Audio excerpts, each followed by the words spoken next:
now for Joe Padilla.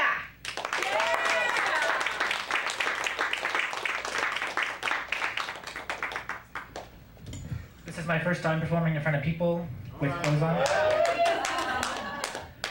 on. My Twitter followers know me as JPad.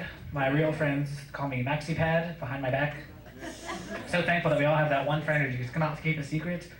Cynthia. Cynthia knows, everybody knows. Man, that bitch could just not keep a secret to save her life. God rest her soul. I used to work at Little Debbie Factory. I was a professional fudge packer. Now I'm just freelance. I'm 20 years old. You know, it's not even worth getting a fake ID, almost. I love when people ask me how old I am because I like to turn it into a guessing game. How old do I look? I hear 16 a lot, which is good, I guess, because, you know, everyone wants to look younger, but trying to get into the bars, I might as well be wearing sunglasses and a mustache. But I guess I got lost in the mail. I live in San Pedro right now. It's a quiet neighborhood if you can convince yourself that the gunshots are just fireworks. I live with my grandma. She's 71 years old, and the woman is still kicking with her good leg. She lost an eye and a leg to diabetes. Yeah. I don't want to decorate this Halloween, so I think I'll just give her a peg leg and eye patch and have her hand out candy. Her favorite restaurant is IHOP. I used to live with my aunt and uncle when I was little. They raised me as a Catholic. Not like the traditional Catholics, though. The boys I sleep with are years past their first communion. My aunt, though, she was super religious. Well, selectively super religious. You know, we weren't allowed to watch Freddy Krueger, but we had to wake up at 8 every day to her morning playlist. Track number 1 was Down with the Sickness. Some kids were hiding porn under their mattress. I had to hide Harry Potter books. I wonder if teenage pregnancy was ever a problem at Hogwarts. You know, how would you handle that? Fetus abortus. I've never seen a Mexican in Harry Potter, have you? It's a fantasy, keep in mind. I used to live in a predominantly Mexican neighborhood, and one day I changed my Wi-Fi router to INS. The next day all my neighbors were white, and those turned out to be actual fireworks. I'm from a small town in Arizona called Sierra Vista, Mountain View. Beautiful town when it's not on fire. Census population was about 10,000, and we were near the border of Mexico, so it was probably actually of about 20,000. Yeah, the high school I went to, we didn't have a glee club like they do now. We had an awesome theater program, you know, lots of razzmatazz, very flamboyant. You didn't get the male lead unless you could deep throat the microphone. I was this close. I worked at McDonald's for the first 3 years of my life. I started there when I was 16. You know, it was great. You know, I was in school and they didn't require a diploma. In fact, I think if I had one, they would have thrown out my application. My boss was such a dick, though. He used to mess with me all the time. He came in one day and he said, "Hey, every McDonald's in the world is going to have to do mandatory drug testing." So I said, "Okay, in that case, every McDonald's in the world is going to be hiring for a full staff."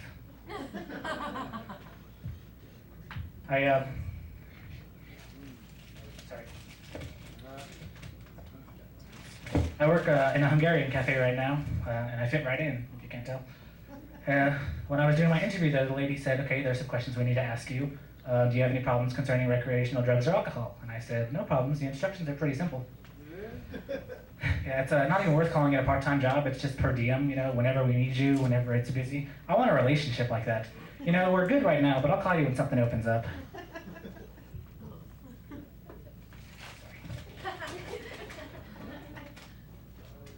You like to people watch? Isn't it fun? I could just sit and do it all day, but eventually, you know, you get tired of hearing, "Sir, do you even have a membership here?" Never been a member of any gym. I don't like it when people watch me work out. I don't even like to have sex with the lights on. It's a risky business, you know, but that's how you find out what feels good. And also what doesn't. You know, over the years, I've been able to redefine what's normal and what's not in the bedroom, you know? What I used to think was wild and crazy is apparently textbook. You know, as a child, I used to try my hardest not to get spanked.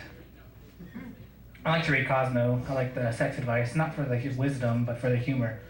For the record, if you're in the bedroom with your boyfriend or your husband or cousin, if you're Southern, and he asks you who your daddy is, I don't recommend telling him the name of your actual father trying to be funny. Because then voice style will pick it up, and now I have to find somewhere else to spend Thanksgiving. I feel so terrible for the last girl I dated, you know, because I would never tell her she was pretty. Well, my defense, lying is a sin. She got a shamrock tattoo on her pelvic bone when she was skinny. Now it's a kite. I could never be a cop, I feel like I'd be too biased. That's a pretty decent exposure, sir. I'm gonna let you off with a warning. I always suck at pickup lines. The last guy I tried to ask out wasn't sure if I was asking him out or selling him something, so I left without a date or a watch. I'm just so awful when it comes to approaching people, so I'm pretty thankful for ChristianMingle.com. I bet I can make you take the Lord's name in vain. I've only been rejected twice, once by a boy, once by a girl. I think the girl hit me harder though. I was in 6th grade, and that was when we used to write notes for that kind of thing. And I wrote, will you be my girlfriend? And I wrote 2 boxes. One for yes, and the other also for yes. Not my proudest moment, but it is close. So it got intercepted on the way back from the teacher, who opens it up like this. She said, I want to see how this plays out, so she gave it back to me. She'd drawn her own box for no. Yeah, she must have really wanted me to get the message too, because the check mark was 3-dimensional.